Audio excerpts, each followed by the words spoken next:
Hello बच्चों, कैसे हैं आप लोग। उम्मीद करती हूँ सब बहुत अच्छे होंगे और अपनी पढ़ाई कर रहे होंगे। बच्चों, अभी तक हमने सिर्फ 2 वीडियोस अपलोड करी हैं और जो मेरा मेन चैनल है वो है एजुकेशनल फन। और मैथ्स यूपी बोर्ड पे मैं सिर्फ मैथ्स की वीडियो शेयर करूँगी, यूपी बोर्ड की क्लास 6, 7 और 8। और अभी हमने जो पढ़ाया है वो प्राकृतिक संख्याएँ, पूर्ण संख्याएँ, परिमेय संख्याएँ के बारे में बताया है। और आज जो हम बताने वाले हैं वो है क्लास 6 का फर्स्ट चैप्टर, मतलब एक्सरसाइज 1A के हम केवल एग्जाम्पल्स करेंगे और हम नेक्स्ट वीडियो में शेयर करेंगे एक्सरसाइज 1A कैसे करनी है आपको।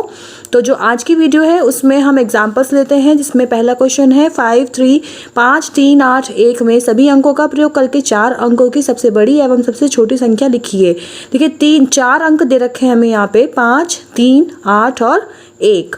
सबसे बड़ी संख्या में क्या होता है, सबसे बड़ी संख्या में हमें सबसे पहले लिखना होता है सबसे बड़ा, जो सबसे बड़ा होता है। जैसे कि हमें जो अंक दिए गए हैं वो कौन कौन से दिए गए हैं, हमें दिए गए हैं 5, 3, 8 और 1। ठीक है, ये है हमारा एग्जाम्पल 1। एग्जाम्पल 1 में हमें 5, 3, 8, 1 की सबसे बड़ी संख्या लिखनी है। तो पहले हम लिखेंगे सबसे बड़ी संख्या। जल्दी जल्दी में राइटिंग थोड़ा ख़राब आ सकती है बच्चों, but please manage for with this, ठीक है ना। तो सबसे बड़ी संख्या क्या होगी, सबसे बड़ा अंक हम देखेंगे 5, 3, 8, 1 में सबसे बड़ा अंक है 8। तो सबसे पहले हम 8 लिख लेंगे। अब क्योंकि 8 आ चुका है, अब 8 को आप अंडर सर्कल कर दीजिए, दैट मीन्स आप 8 लिख चुके हो। ठीक है, उसके बाद 5, 3 और 1, 5, 3, 1 में से सबसे बड़ी संख्या है 5, तो आप 5 लिख लेंगे। 5 आप लिख चुके हैं, इसको सर्कल कर दीजिए। उसके बाद 3 और 1, तो यहाँ 3 लिख लिया आपने, इसको सर्कल कर दीजिए। दैट मीन्स ये तीनों आप लिख चुके हो। ठीक है ना, अब लास्ट में बचा है आपका 1। तो 8531 जो है वो सबसे बड़ी संख्या है। ठीक है, ये तो आपको पता ही होगा कि ये क्या है। ये है इकाई, दहाई, सैकड़ा, हजार। इकाई, दहाई, सैकड़ा, हजार। ठीक है ना। अंक आई थिंक सो आपको लिखने आते हो, अगर नहीं आते हैं तो यू कैन टेल मी। सबसे छोटी संख्या 6 क्लास में वैसे तो लिखने आने चाहिए, क्योंकि आपके अभी ये पीछे एक्सरसाइज में भी हैं। ठीक है ना। तो सबसे छोटी संख्या क्या होगा, वही है कि पहले आपको सबसे छोटा अंक लेना है 1, फिर लेना है उससे बड़ा जो कि 3 है, फिर उससे बड़ा जो कि 5 है, और फिर उससे बड़ा जो कि 8 है। तो ये हो गई सबसे छोटी संख्या 1358। ठीक है ना। तो ये हो गया आपका। नेक्स्ट क्वेश्चन में देखिए आपको कौन कौन से अंक दिए हैं। नेक्स्ट क्वेश्चन में आपको दिए गए हैं एग्जाम्पल 2 में 2, 3, 8 का प्रयोग करके 4 अंकों की सबसे बड़ी तथा सबसे छोटी संख्या ज्ञात कीजिए। देखिए अंक यहाँ पर दिए गए हैं 3, 2, 3 और 8। संख्या बनानी है हमें 4 अंकों की, ध्यान रखिएगा इस बात का। तो क्योंकि क्वेश्चन बच्चों बहुत ही ध्यान से पढ़ना चाहिए। 2, 3, 8 3 ही अंक दिए गए थे, हमें संख्या बनानी है 4 अंकों की। तो सबसे बड़ी संख्या, बड़ी संख्या क्या होगी बच्चों, सबसे पहले बड़ा अंक 8 आएगा, क्योंकि अभी हमें 4 अंकों की बनानी है। यहाँ अंक है 3, तो सबसे बड़ा अंक ही हमें दोबारा लिखना है 8, 8, फिर उससे छोटा 3, फिर उससे छोटा 2। ये बन गई आपकी सबसे बड़ी। ठीक है ना, पहले 2 बार बड़े अंक, फिर उसके छोटा, फिर उससे छोटा। और सबसे छोटी संख्या में पहले आप 2 लिखेंगे सबसे छोटा। अब बताइए आप दूसरा अंक कौन सा लिखोगे, 3 या 2? वापस सोचिए, हम वापस 2 ही लिखेंगे, फिर लिखेंगे 3 और फिर लिखेंगे 8। ठीक है ना। सबसे छोटी संख्या में 2, 2, 3, 8, 2238 सबसे छोटी संख्या। आ जाइए एग्जाम्पल 3 पर। एग्जाम्पल 3 में आपको बता दिया गया है 2050 लेकर 4 अंकों की सबसे बड़ी व सबसे छोटी संख्या का अंतर ज्ञात कीजिए। इसमें बोला गया है इसका हमें अंतर निकालना है। ठीक है ना, मतलब इसमें एक और क्वेश्चन बढ़ा दिया गया है। जैसे जैसा हमसे कहा जाता है वैसे वैसे हमें क्वेश्चन के अंदर करना होता है। तो सबसे पहले उन्होंने बोला है कि 2050 को लेकर 4 अंकों की सबसे बड़ी व सबसे छोटी संख्या का अंतर ज्ञात कीजिए। अंतर निकालने के लिए हमारे पास दोनों संख्याएं होना जरूरी है, बड़ी भी हो और छोटी भी हो, तभी तो हम अंतर निकाल सकते हैं। तो उसके लिए हमें पहले इन अंकों से बड़ी व छोटी संख्या बनानी होगी। अंक है 2050। ठीक है ना। चलिए हम क्वेश्चन नंबर 3 पर आ जाते हैं। अंक है हमारे 2050। ठीक है ना।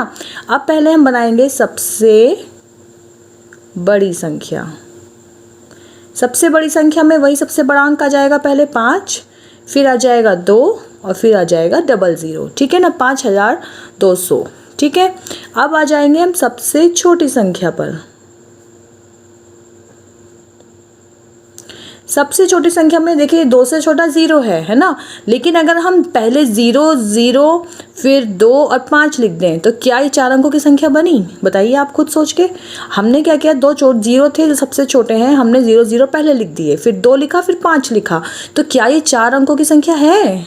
नहीं, क्योंकि इसका मान है केवल 25। 25 से पहले आप 100 जीरो लगा लो, चाहे यहाँ 100 जीरो लगा लो, लेकिन उनकी सबकी कोई वैल्यू नहीं होती है अगर जीरो पहले लगा है। इसका मतलब ये ऐसे नहीं बनेगा, ठीक है ना। कैसे बनेगा ये बनेगा, पहले छोटी संख्या आती है 0 से जो बड़ी होगी, मतलब 2, फिर दोनों 0 आएंगे और फिर आएगा 5, ठीक है।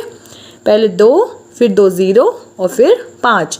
अब हमें बड़ी संख्या और छोटी संख्या का क्या निकालना है? अंतर। तो अंतर यही निकाल दीजिए। अंतर निकालने के लिए हम इनको कर देंगे माइनस, ठीक है ना। माइनस का साइन लगा दिया। अब इधर से यहाँ 0 है, यहाँ 5 है, यहाँ पे 1 ढाई ले लेंगे, यहाँ 10 हो जाएगा। 10 में से फिर 1 ढाई लेंगे तो 9, यहाँ 10 हो जाएगा, यहाँ 9 रह जाएगा, ठीक है ना। तो पता ही होगा आप लोगों को। 10 में से 5 गया 5, 9 में से 0 गया 9, यहाँ 1 बचा था, 1 में से 0 गया 1 और 5 में से 2 गया 3, 3195, ठीक है। अब आ जाते हैं हम एग्जाम्पल नंबर 4 पर। एग्जाम्पल नंबर 4 देखिए क्या है। एग्जाम्पल नंबर 4 है, संख्या 3477 में दोनों 7 के स्थानीय मान अलग अलग ज्ञात कीजिए। 3477 में 2 7 हैं, इनके स्थानीय मान निकालने। स्थानीय मान का मतलब होता है बच्चों कि वह जो नंबर है, वह जो अंक है, वो कौन से स्थान पर है, ठीक है। बहुत इजी होता है ये, ठीक है। 3477 एग्जाम्पल नंबर 4, ये कौन सा है? Example number 4। हमें अंक संख्या दे रखी है 3477 में हमें 7 के स्थानीय मान निकालने हैं। तो पहले हम लिखेंगे 3477 में पहले 7 का स्थानीय मान, ठीक है। पहले 7 का स्थानीय मान क्या होगा? पहला 7 जो है ये है, इकाई के में है, तो इकाई के बाद तो कोई 0 नहीं आएगा, तो इसका आ जाएगा 7, ठीक है। अब हम लिखेंगे 3474 में दूसरे 7 का स्थानीय मान। तो अब देखिए दूसरा 7 जो है वो यहाँ पर है, इस 7 को तो पहले लिख लेंगे। अब इस 7 के बाद जितने भी अंक हैं उनके आगे लग जाए उतने ही लग जाएंगे 0। इसका मतलब इसका स्थानीय मान है 70, ठीक है। तो ये आपको समझ में आ गया होगा। तो एग्जाम्पल 4 है, लेकिन मैं भी एक और आपको स्थानीय मान का सही से समझाऊंगी, क्योंकि मुझे लगता है कि स्थानीय मान का कुछ अच्छे से आपको समझ में नहीं आया होगा अभी। तो स्थानीय मान के लिए मैं आपको समझा देती हूँ कि सपोज कीजिए हमारे पास कोई मैं अपने आप से एग्जाम्पल ले रही हूँ 4395। इसमें आपको 4 का स्थानीय मान बताना है, ठीक है। 4395 में 4 का स्थानीय मान। तो 4 का स्थानीय मान क्या होगा बताइए। मैंने आपको बताया कि जितने एक अंक लिखकर उसके आगे जितने अंक होते हैं उतने ही 0 लगा दिए जाते हैं। तो 4 तो हमने यहाँ लिख दिया, ठीक है। अब कितने अंक हैं 4 के बाद? 1 2 3, क्योंकि 1000 की पोजीशन पे है ये, तो 1 2 3, ये 4000 इसका स्थानीय मान हो गया, ठीक है। इसमें 9 का स्थानीय मान अगर हम आपसे पूछने लगे तो इसका मतलब होता है जो ऊपर लिखा है वही नीचे लिखा है, डैश का मतलब ये होता है, ठीक है। तो 9 का स्थानीय मान अगर हम पूछने लगे तो 9 लिख दिया। 9 के आगे कितने अंक है? 9 के आगे केवल एक अंक है जो कि 5 है, तो 5 की जगह पर लग जाएगा 0, मतलब जितने अंक उतना 0। तो 9 के बाद एक अंक है तो 1 0, तो 9 का स्थानीय मान हो गया 90।